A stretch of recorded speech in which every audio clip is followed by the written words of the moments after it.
Hello, this is Leighton Pearce presenting Radio Sampfer, brought to you by the Department of Environment, Water and Natural Resources. You can connect with Sampfer a number of ways. Connect with us through Twitter, Facebook, Skype, YouTube, WhatsApp, our website, or email or text us.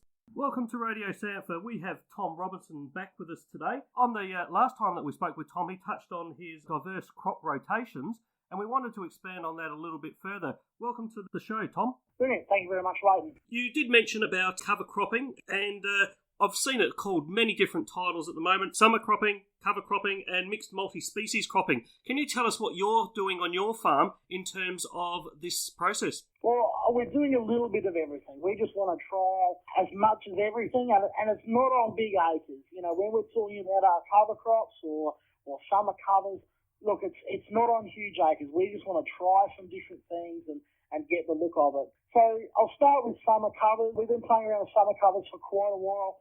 And the last, few summers in the early 2010, 2011, 2012, I suppose, 2010 was a really wet year and we had a great crop of sunflowers following some peas. So that was a true double crop in 2010. So we harvested a crop of field peas, we planted some sunflowers, and then we harvested the sunflowers, and then that went straight back into wheat. That was just showing us what we could do when we had moisture in the summertime.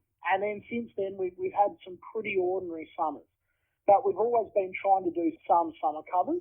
And what I think a summer cover crop really sort of needs to be after your cash crop. So you've harvested a wheat or a barley or a canola, and you're going into a summer mix. And that summer mix can be as diverse as what you want it to be. We do not run livestock on our farm, so we were mainly looking for deep tap roots rather than seed value. So we were playing around with sunflowers and corn and sorghum, some legumes to make some nitrogen. Another which way we're going, which I suppose is growing a winter cover crop, and then desiccating that in the winter time, say in July or August, depending on moisture, and then going into a cash crop, so a cash summer crop. So that's a sunflower or a sorghum or a mung bean, and that crop's really got to be high value, and that's why I like my sunflowers and my mung beans.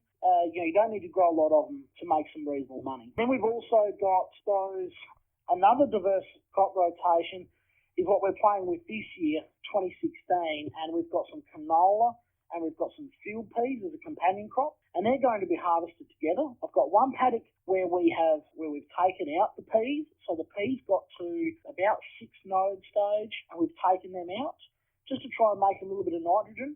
But then we've got another crop alongside where we've got peas and canola grown together, and we're going to try and harvest the peas and the canola, and then we'll clean them out and sell them. Another companion we're running at the moment, and it's just a very small paddock, but we're trialling some lentils and linseed or flax. And so the same thing, we're going to harvest them both and separate them and then sell them. So what's your rainfall and the mix of rainfall throughout the year on your property? So I have one block that's 14-inch rainfall, and I have another block that's 18-inch rainfall. And it's mainly 90% winter dominant. And that's what makes us really difficult in those summer months to get something established in December, January, February. So we're just throwing around ideas at the moment of how we can get a cover crop established in those summer months. I see it as opportunistic, as purely opportunistic to get something in the ground in those months. But if we do have a harvest rain or a summer rain, then we should try and make advantage of it. And then also what we're thinking is we're going to be sowing them over our moisture probes, or maybe over one moisture probe, and then we can see how much water we're actually using. So what's your understanding of the water that is being used currently? Because I guess a lot of people are concerned. They want to preserve moisture throughout summer, and if we've got a crop growing there, it'll be using up that moisture. Absolutely, and it does use some moisture. So a Sampfer trial on my farm where we've got 2 probes side by side, summer cover crop over the top that grew between knee and waist high, and it was a mixed summer cover crop of sunflowers and sorghum, corn, tillage radish, some field peas, but also some lab and cowpeas and mung beans. It did use up some moisture. It used up between that 30 to 40 mil, and it wasn't. I thought we were going to use more, but for some reason the plants were very efficient. But also those plants are very good at extracting, the moisture in the top. And so we need to select our plants. If you don't want to pull deep moisture, then you wouldn't put in deep rooting plants. You would probably just put some legumes in and maybe some tillage radish. But if you've got a salinity problem and you want to get that deep moisture to try and stop a salinity problem, then, that's when you could go for your sunflowers or your sorghum or your corn to get that deep water so you can fix your salinity issues. So when are you planting these summer crops? Are you waiting several weeks after you've harvested, or what's the best opportune time to go in? I think before a rain front. It's so hard to predict rain fronts at that time of year. But from advice from friends in the US, they're recommending to go straight behind the harvester. So this year, this summer 2016, we are going to be trialling some summer covers straight behind the harvester. It adds a level to the work. So, you've got a harvester running, you've got a grain cart running, and now you're going to have a seeder running as well. So it's going to be a strain on some things. We run some on-farm storage, so that's going to help in that way. But yeah, it's definitely going to be different seeing the seeder out straight behind the harvester. But I really do think that the best cover crops we've grown has been straight into moisture, whether that's 1 day or 2 days after a rain or before a rain. So, does it just come down to picking a paddock and picking a little piece and saying, right, we're going to sow this, couple of acres or maybe 100 acres right behind the harvester? If it doesn't come up, well, it's there ready for a rain when it does rain. Well, I'm sure we're going to hear more about this practice over the coming years, and I'd like to thank you for giving us information that you've learnt so far. Thanks, Leighton. Sanfa would like to thank our sponsors John Deere, Growing Solutions, Grain Growers, Manutech, NDF, Sinon, NAB, Topcon, AGF Seeds, Glencore Grain, Viterra, Pete's Soil and Garden Supplies, and Needham Ag Technologies for their valued support throughout the year. We're back here with Tim Berman from the Department of Environment, Water and Natural Resources. Tim, you've been previously running a lot of farmer surveys on land condition and no tillage practices, etc. What have the surveys shown in results? We've been doing surveys about every 3 years, and they're based on telephone surveys, and about 1,000 farmers are surveyed each time, and we asked a series of very similar questions so we can monitor adoption of practices and attitude towards those practices. And one of the key pieces of information that we do get out of that is the adoption of no-till sowing systems. And if we go back even about 10 years, there was only about 15 to 20% of the cropping area sown by no-till, and now the last survey, which was about 2 years ago now, it's around about 65%. So 2/3 of our cropping area is sown with no-till sowing method, and if we look at a single pass sowing method, it's nearly 80%. So it's a very high adoption rate. Are you making any assessments when you're out in the field doing your surveys of no-tillage paddocks versus conventional paddocks, and whether one is more prone to erosion throughout the season? In general, there is very little erosion now compared with what there was even 10 years ago. Unless, of course, there's a catastrophic event like the Pinery bushfire, and that has been a very difficult situation for the farmers to manage that have been in that situation. Can you fill us in on how the Sustainable Soils team deliver their projects statewide? Okay, it's probably worth explaining that is that we take a statewide perspective in our role. We're looking at condition of the soil, its health, and what we actually need to do about it. But then we don't deliver the individual projects with farmers. However, the natural resource regions run those projects, and also the industry groups and the farming systems groups, and we support them to actually deliver their projects, which actually work with farmers. Okay, I'd like to thank you, Tim, for giving us your time. Thanks, Leighton. It's been a pleasure.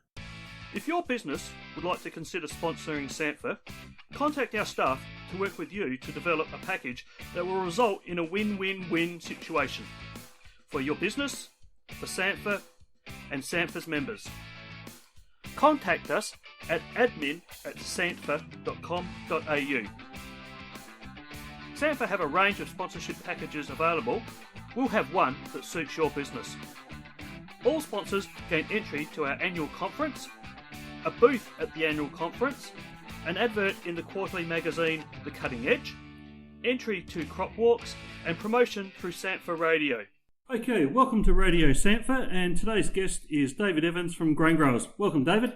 Thanks, Leighton. We're here today to talk about Production Wise. Can you tell us what Production Wise is, David? In a long story short, Production Wise is an online digital cropping management program which basically draws together a lot of bits of information from a climatic and also management perspective and then displays them to the grower in real time and in paddock specific fashion. And how does somebody get into Production Wise? The good thing about it is pretty much most people who use Production Wise have already got all the tools that they need anyway. They've already got a computer. Most people have got a smartphone or a tablet or something like that. We recently surveyed our grain grower members across Australia, and one of the things that came out of that is something like 85% of them have a smartphone. So you've pretty much got all the tools that you need. There is a free section which allows you to map your farm, to put in your paddock boundaries and soil types and that sort of information. Also to then record operations that happen in that paddock across the course of the year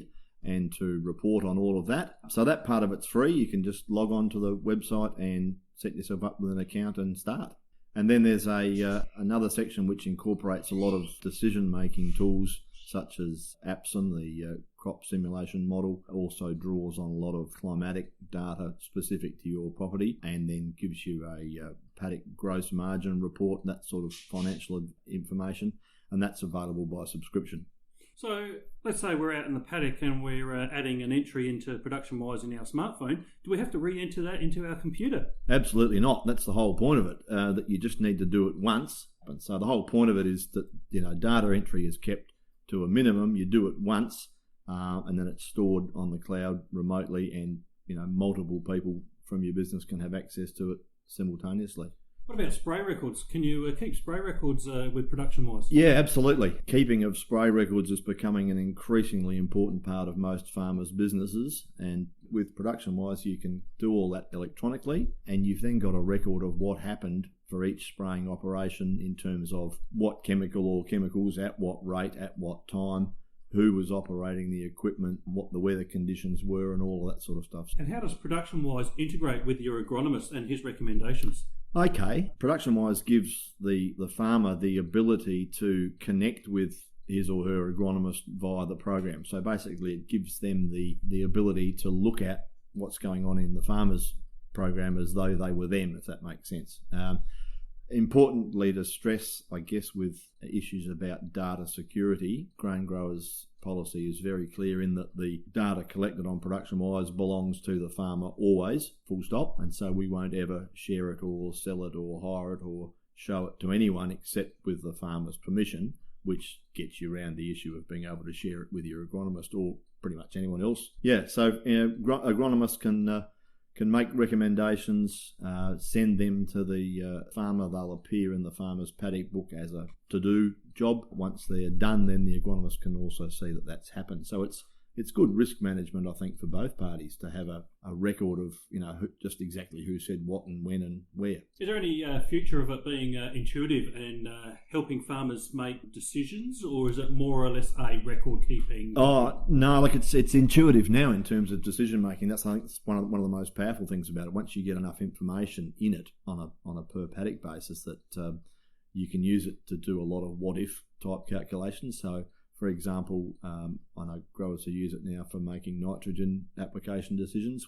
Given the amount of soil moisture I've got in this paddock, given the crop that I've got in a production stage that it's at, if I put on another 50, 100, 200 kilos of N, what's the most likely thing that would happen in terms of my yield? And that's a really quick and powerful thing to be able to do. Certainly once growers get a good feel for it and start to trust the model based on their own data, it's remarkably accurate. So what's the next step in the future for Production Wise? I think probably the next thing that's going to happen is that we'll have the ability to be able to integrate more precision ag data into the program. So, for example, something like yield data from your header monitor, or EM38 maps, or variable rate inputs, that sort of stuff, to be able to input them reasonably seamlessly into Production Wise without too much work on the farmer's behalf, but then to be able to display them as a series of maps, relevant to each paddock, so that you'll be able to stand in a paddock and say, well,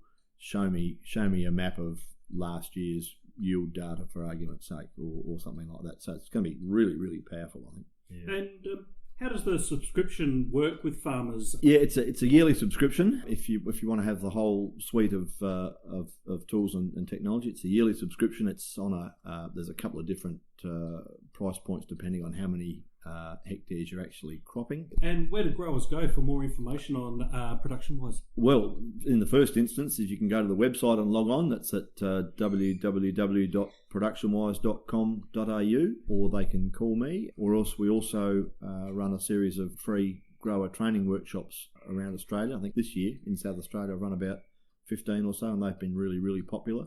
Growers, I find, tend to learn really well from other growers, and so there's several options. Oh, well, on behalf of Radio Sanford, I'd like to thank you, David, for coming in today, and look forward to seeing the next future of Production Wise. Thanks very much, Leighton.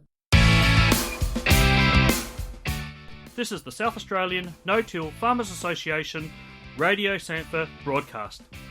Thank you for listening.